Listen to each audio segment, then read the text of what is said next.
Okay, for section, I don't know what's more clear. For section 4.5, I'm just going to stick with 2 by 2 determinants. Now, you'll notice I gave you one of each to use. I gave you number 23 and number 27 to use method 1 and method 2 for 3 by 3 determinants. And then number 31 to kind of choose which method you like the best. I would like you to do those, to try them, to work them. If you're going to college algebra, this gets us ready for matrices, which I think is 4.7 is matrices. This is helping us understand what matrices are. So it's an important concept. If any of you are thinking of engineering, you will need to take calculus, and matrices pop up a lot in calculus. So what the 2 by 2s are super simple. Don't overcomplicate it. Don't worry about what the numbers are. Don't worry about what variables they give you. Take what's given here and here, multiply those together, AD. This one times this one. Then subtract this one times this one. That's all we do. Go upper left to lower right, multiply, then subtract lower left to upper right. Boom, minus, boom. Okay. We'll do a couple of these. I didn't assign many, so I'm not going to do odds. I'll do number 12, 3x minus 2. I'm not going to do method 1 or method 2 for the 3 by 3s because it'll be a time waster, really. I want you to work on those on your own. I only assigned one of each.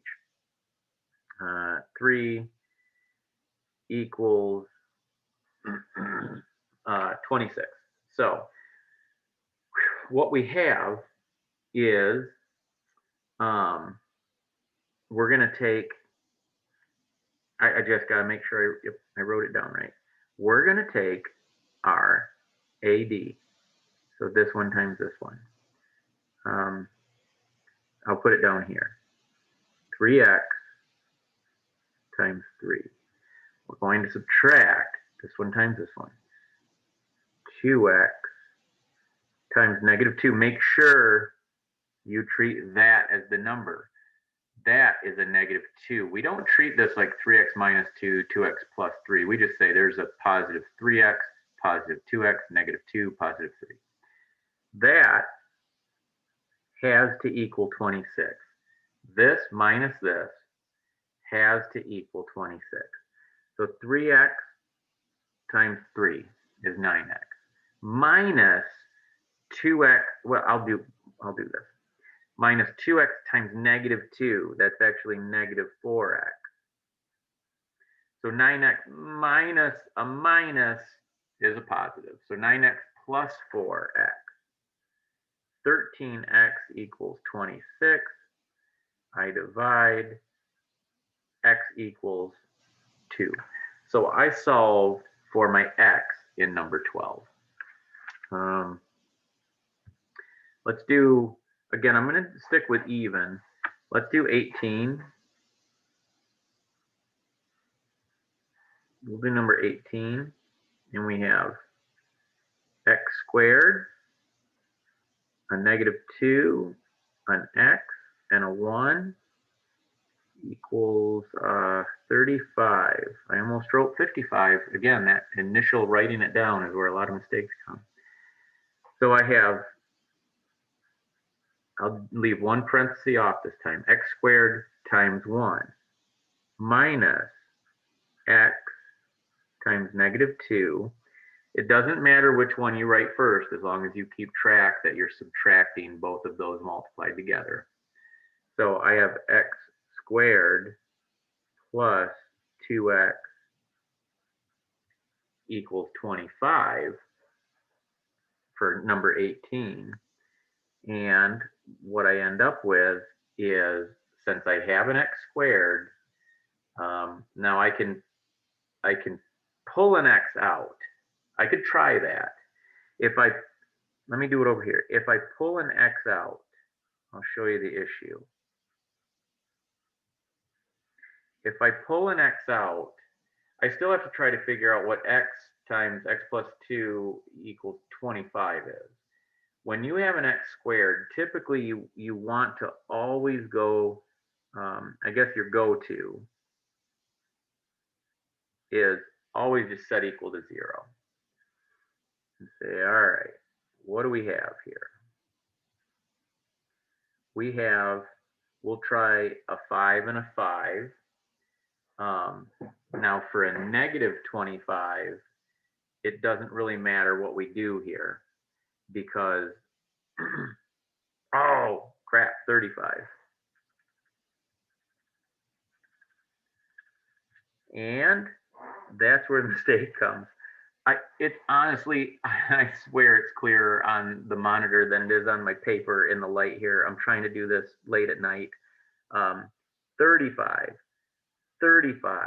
I was going to say this one wouldn't work out, but it has to work out. They're not going to give us one right now that doesn't. So, all right. So 35. So I have a 7 and a 5. So I know that I'm dealing with a 7 and a 5. I can't see this on. I don't know why. I'm glad the glare isn't there on the overhead or document camera. I know I'm dealing with a 7 and a 5 for 35. I need a difference of 2. I have a 7 and 5. I have a difference of 2. I need positive 2. That means I need to make the bigger one a positive. So I've factored it. Now to solve for x, I know that it has to be the opposite. So my answer is I have a positive 5 here would be 0, a negative 7 here would be 0. So 5 and negative 7 for number 18. That's how we solve it. So negative 7, 5. Let me check. The book writes the smaller one first, negative 7, 5. If you write 5, negative 7, you've solved it. Those are both values for x. Doesn't matter what order they go in. The book is typically going to write the smaller number first. Okay, that's 2 by 2 determinants. And I don't think I really have to do another one. I can really quickly. Maybe I'll do, let me do number 20. I'll do one more squared because I screwed that one up and I don't like ending. When I used to shoot baskets, I don't anymore because I'm old and fat. But when I used to shoot baskets, I couldn't stop on a miss. Had to make it. So I can't end on a screw up, changing 25 to 26, 25 to 35, 35 to 25, sorry. So I'm going to multiply x squared times 1. I'm going to subtract x times 6. Set that equal to 72. Again, I have an x squared. I'm just going to automatically move my 72 over, and I'm going to factor. And when I do, I'm dealing with negative 72. I need a difference of 6. It's when we start saying, okay, let's see, we could do some different numbers. What's going to give me a difference of 6 with 72? And it's not going to be a typical multiplication table. So sometimes we have to just start off and start thinking, well, let's see, how many times I'm doing this because this is what we often have to do. Let's see, if we go in 3 times, it's 6. So 2 times 36, there's no way to get 6 out of there. What happens if I try 4? You can just keep going and say, does 4 go into this? 32, 4 times 18, 12. Oh, we're getting closer. 5 doesn't go in. You can do 6. You can take 6. You can just go right up the list. It's fine if you want to, but you don't have to. And you say, okay, 5 doesn't work. 6. 6 goes into 72 12 times. The difference of 12 and 6 is 6. This is how you factor bigger numbers. Or you try a factor tree and you just know, but this isn't your multiplication table, 6 and 12. But you can find it by doing some quick checks. Just try a couple things. If you have to, start with 2. And you started with 2 and had 36. You know you can get half of 36 and double the 2. You wouldn't have had to do 4. But I know 6 and 12 work. 6 and 12. I need a difference of negative, so I need my bigger one to be negative. So what I end up with, x equals -6, x equals +12. So -6, 12 are my two possible x values. That's 2 by 2 determinants. Again, don't let terminology throw you off. 2 by 2 determinants. Wait, did I skip it already, or it's 6? I think it's 6. Yeah, 4-6 is Kramer's rule. I don't care about Kramer. He was the only funny part in Seinfeld, I thought. He was good in UHF, but Stanley Spadowski. But this Kramer, not a big fan of. So I don't even have us worry about 4-6. I have us do 1 through 7, just to try it. Try Kramer's rule. It's not on the test.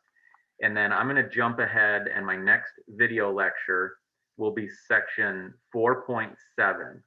And we'll talk matrices. I want to touch on it because it is an important concept that will come into play.